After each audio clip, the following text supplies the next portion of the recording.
Hi, my name is Laura, and today we're going to be making some fall-themed decoupage jars. So stick around with me so that you can make one of your very own jars, just like these, and then you can light up your table or your coffee table or some other table. It doesn't matter. Wherever you want to put it, you put it there. All right, stick with me. Okay, so let's get started with our decoupage jars kit. Everyone should have gotten one of these little bags. The label on here will say decoupage jars, and it will tell you when to go watch the video. So make sure you check out our Facebook or YouTube. So we're gonna open this up and get our stuff out. There is a jar in here, so we probably wanna be kind of careful. So we've got a jar. This isn't, if you saw any of the pictures or whatever, this is not the jar you would have seen. Those were regular jars, but I actually couldn't find any. So I think we were having some sort of shortage right now. So I just got these wide mouth jars. These are called wide mouth jars. This jar is a regular mouth jar, so you can see it's a little smaller and the lids are different. So, but that's okay. It's still gonna perform the same purpose, which is good. This is one of the examples, by the way. So, and then I have a second one right here, so you get an idea of what we'll be making today. So we've got that jar inside of our bag. We also have this jute, which you can use to make a little bow. I made it a little longer so you could wrap it around a couple of times. So you can wrap it around your mouth. You'll still be able to do that even though there isn't this indent, but you might not be able to wrap it around as much because I measured off of this one. The next thing is going to be, we'll set that off to the side. We've got an assortment of fall napkins since this is a fall themed project. So we've got a little assortment here, some big ones, some small ones. The thing to note about these napkins is that they originally were 3-ply and kind of stuck together. So if you decide you want to make this project again at home, you absolutely can do that, but just make sure you pull off the extra layers. The difference between this one and this one is those layers. This one I didn't realize I needed to pull off the layers. This one was with all the layers pulled off. So it is a little more see-through. The light comes out a little bit more, but both turned out fine. I did pre-pull all of the extra layers off just because it did seem to have a harder time sticking, and it seemed a little more wrinkly. So this actually is a little more flat. So you have all your napkins here. You've got a decent assortment. They're all fall themed, but you have an assortment here of, turkeys and pumpkins and leaves and things like that. So hopefully one of these will be what you want. Otherwise, you could always use your own napkins. That's up to you, but this is what I have supplied. You'll also have a little foam brush. We'll use that to apply the decoupage medium to the jars and to sort of flatten out our napkins. This is going to be Mod Podge, which is in this little cup. It's mostly full, and that should be more than enough for one jar. I know I didn't use that much when I made either of the other ones.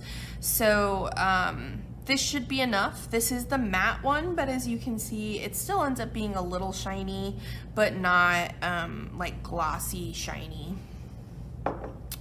And then the last thing is a little light bulb. So you just flip it on with the little switch on the bottom.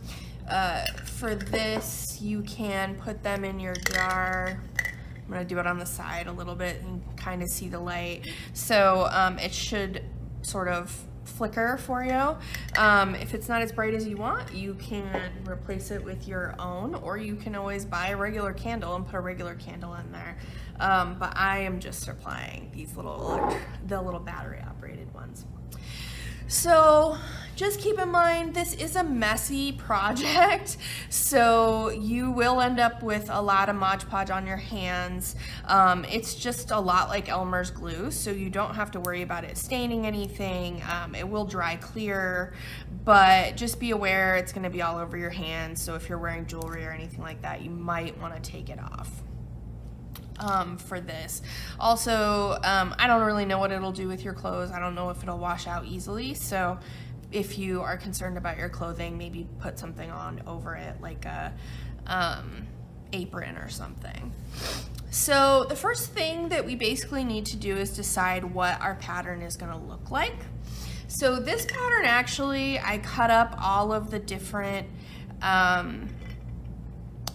patterns for the big napkins. I cut up all of these patterns and made little squares with it, so you can actually see there's rows, just to do something a little different, so that should give you an idea of what they look like.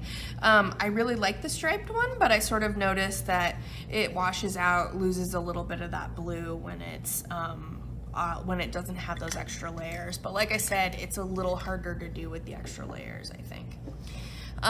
This one does look a little bit brighter because it does have the extra layers in there, but I also, if you'll notice, there's some spots where it just got overly wet, and so you do have to sort of be careful with it on that front.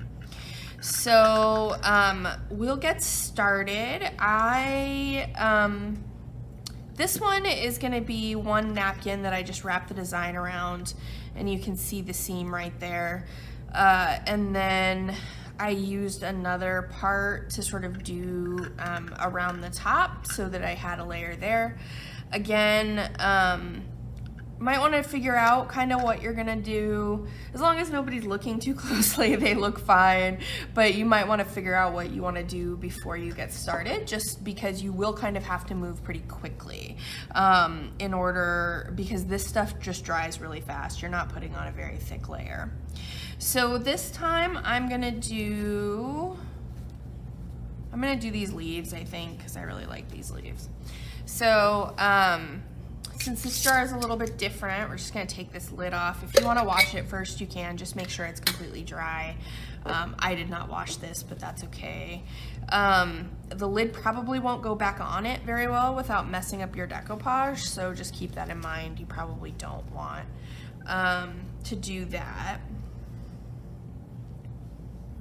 So you can kind of see that it's fits most of it, but you want to be able to sort of tuck in the top part and a little bit underneath, just like I've done here. You can see that there's just to cover the whole rim, and then I also covered a little bit around the bottom, but again, I didn't plan very well for this one, so it's hard to say. This one is a little more covered on the bottom. You can see that I covered the bottom a little bit more. But there's actually a blank spot here that I didn't realize was there, I think. Well, maybe not. I don't know. Doesn't matter. Honestly, like, they'll look fine no matter what. They seem pretty just versatile in that sense, where they do look pretty good no matter what. So when I do it, let's see if it goes all the way around. Kind of doesn't, so I would probably need to use another strip around the edge. So, but I'm going to just do this entire thing. You should have almost everything that you need, but if you need scissors, just make sure you have some with you. So I'm gonna cut this right here. And then I'll have a strip that I can cover that extra piece with, but I might wait until I have it all set up for that. So for decoupage, typically you are sort of molding paper onto glassware or a box or anything like that. I did try to get the ones that have the that are completely flat, they don't have this on there, but these actually do have it, and it's fine. It doesn't matter. So it'll just sort of go over it, and it either won't show or whatever. Or you can sort of start on the other side so it's the most consistent, which is what I'll probably do. And then that way, when I have it positioned, what people will see is this part, which will theoretically look the best depending on how it turns out.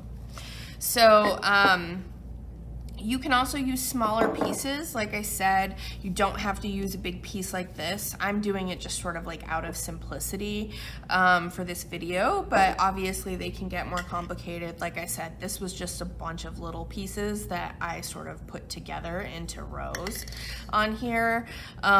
So it worked out okay here, but that's completely up to you. Be creative. You've got plenty of napkins, so really if you have another jar at home, even a spaghetti jar, pickle jar, anything you have sort of laying around, you would be able to decoupage that. The Decoupage medium, the Mod Podge, they sell it everywhere. I mean, they actually even have it at the Dollar Tree stores. They have small bottles, and in some ways those are even better because they don't dry out but as quickly because you've used it all.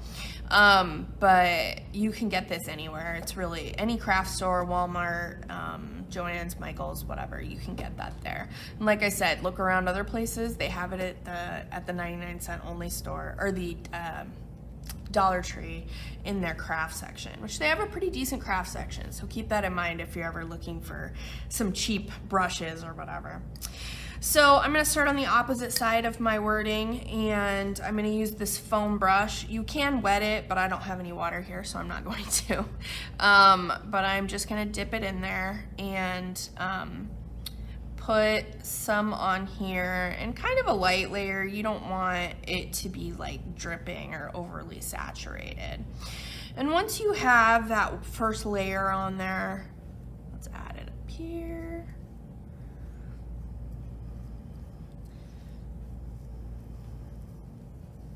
Obviously it's a jar, so it's gonna have, you know, the little grooves.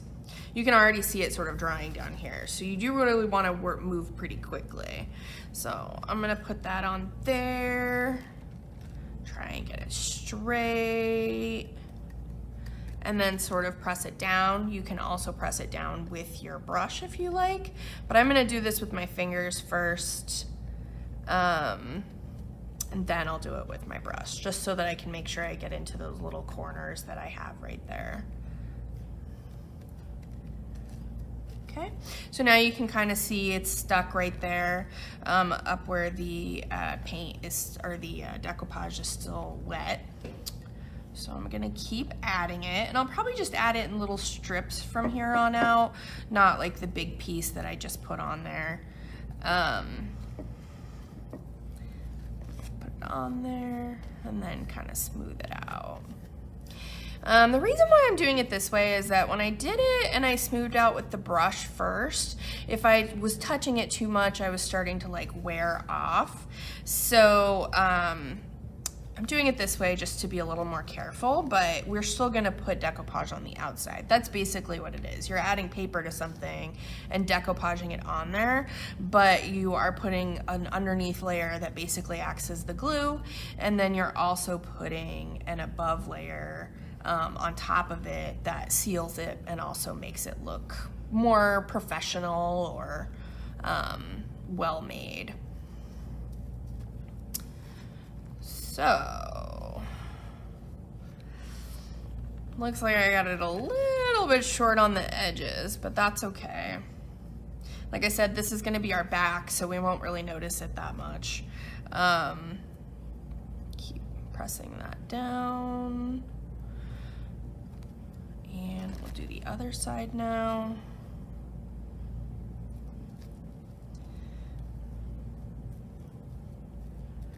So in case you're wondering where I got this idea, it was actually from my mother. She asked me for all of my jars that I had, and I eat probably anything in, you know, spaghetti jars, whatever, but I eat a lot of pickles. I really like pickles. So I've been saving my pickle jars for her. And she's making really cool stuff. So if you keep doing it and you keep practicing, you can use, you know, wrapping paper, these napkins, like I said. But I mean, there's a lot of different things out there. I'm a really big Disneyland fan, and I have a Christmas tree that is Disney themed, and I've decoupaged maps onto like ornaments, just plain glass ornaments, and have those hanging on my tree. I've also decoupaged wrapping paper. So I've done most of it in that sense, but this jar thing was sort of new to me. Oops. So if you get your hands sitting on one thing for too long, it's gonna end up sticking. So I'm just sort of gonna pat it down. Since we have this part done, like I said, just be careful if your fingers are sticky or whatever. So I would recommend sort of holding it from the inside after you start getting stuff on pretty well. And now we're gonna start applying it to the outside. Just, you know, be careful when you do this. It might start to wrinkle up. That's okay. You're not really gonna notice it very much. But you wanna be really gentle. If you have a brush at home, like, you can definitely just use a brush instead of this foam brush, but I couldn't really find any larger brushes that I could buy easily and inexpensively. So I got these foam brushes just knowing that it was, you know, we were gonna have to be really careful with them. So I'm gonna keep putting some stuff on the bottom so that I can sort of press down the bottom.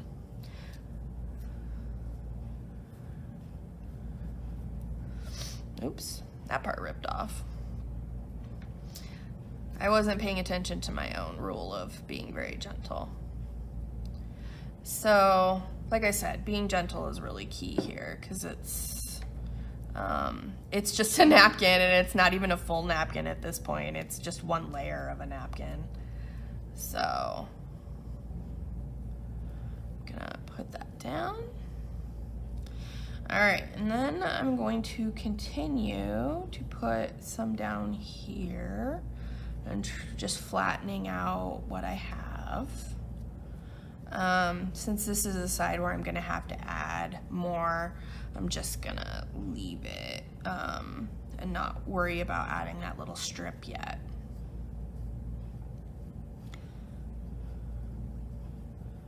You can even sort of pat it on there. But like I said, you don't want to make it too like drippy, because then it's just gonna get really wet and it won't, it'll take a long time to dry and it will rip more. I'm gonna do the inside last, since I'm using the inside as my way to hold it. Just keep sort of pressing it into the grooves. And it'll keep getting a little more gluey.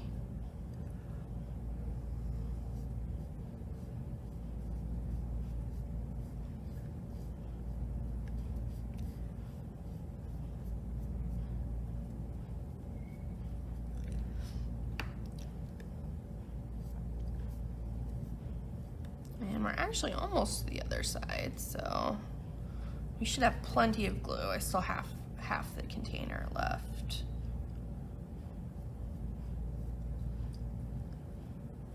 So I'm just sort of patting it on and then very lightly brushing it over.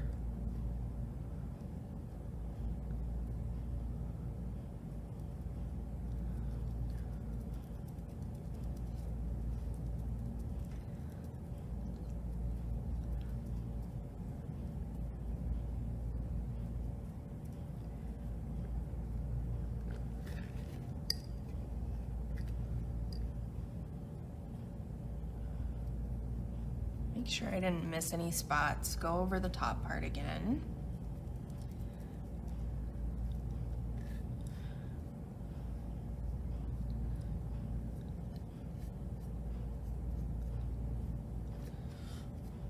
Sorry, try and keep it on the camera.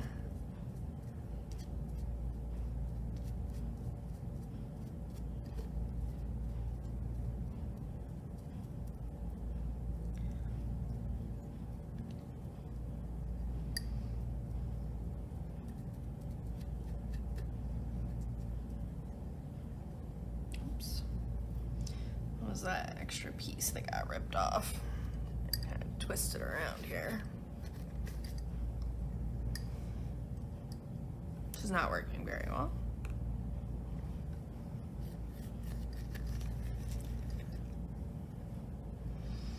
All right, so now we're kind of back at that point where we've got that empty spot.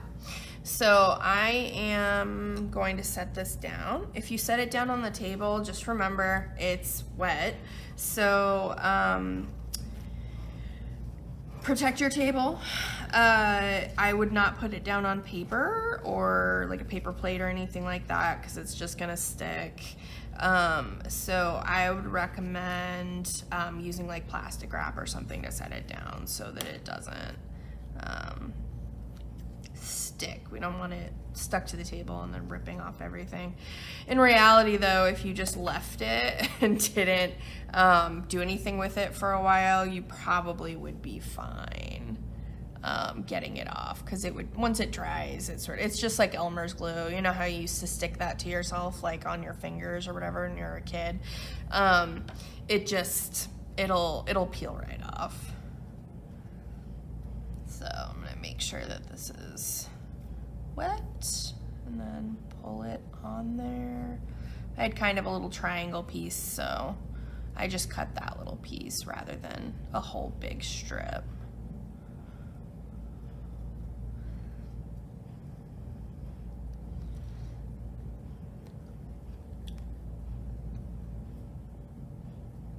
Kind of set it down, make sure it's stuck down really well, not sticking up.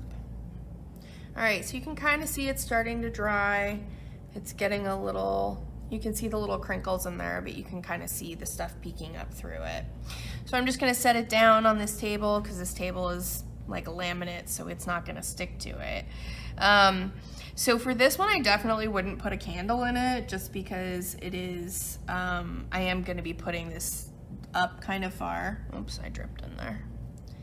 So I'm gonna put this, and it probably will still catch fire if you put a candle in it. So just, you know, be aware.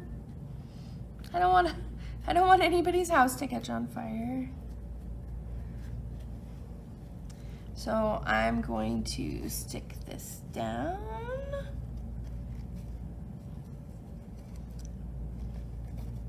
Just tuck it over. Whoops, flying brush. And sort of stick it down so it's not sticking up. I don't know if I got over here.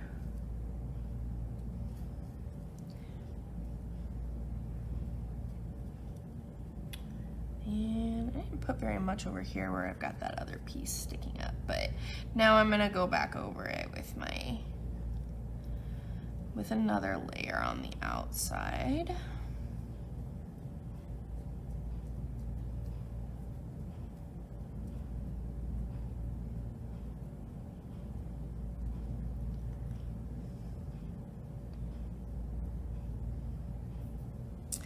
And as you're making your projects and as they finish up and they turn out super awesome, like I know they will, feel free to email those to us. We love to see what projects people have created. You know, that's the one bad thing about, well, it's not the only bad thing, but that's one of the bad things about doing these kinds of programs, doing virtual programs, is I'm glad that we're still able to bring you guys programs, but you know, I miss seeing what people make. You guys are so creative. You know, so if you're painting or whatever, it's a whole new thing, But when it's something like this, you know, we just don't get to see what you guys make, and I miss not being able to see it because I'm a crafty person myself. And so I like, you know, knowing everybody's different imagination and the different things they come up with. So you can always email. I will stick that email address right up on the screen. So if you decide you want to do that, you can do that. And again, we'd love to see them. So please send them. It's going to be the email library. So it's emaillibrary@avondaleaz.gov. And like I said, I'll stick that up on the video, but just as a heads up, we'd love to see what you make if you can email pictures to us. Okay, so I'm gonna let this dry now so that we can do our finishing touches on there. So if you wanna use this brush, again, you definitely can. Just make sure that you rinse it really well, because this stuff, when it hardens, this is basically like done. It won't work anymore. So yeah, we'll be back in a minute. Okay, so I just realized when I went back and watched that it is a little bit hard to see the video, but I think you get the idea. So I'm not going to remake a whole new one, but you can kind of see this one is, I don't know, maybe 50% dry. So, but I want to finish up by showing you guys how to wrap up that jute around the top. There's a couple of different options. You can always add ribbon instead. You can add some other wire and beads. You can add, I mean, you can add whatever you want to it. This is just what I am doing.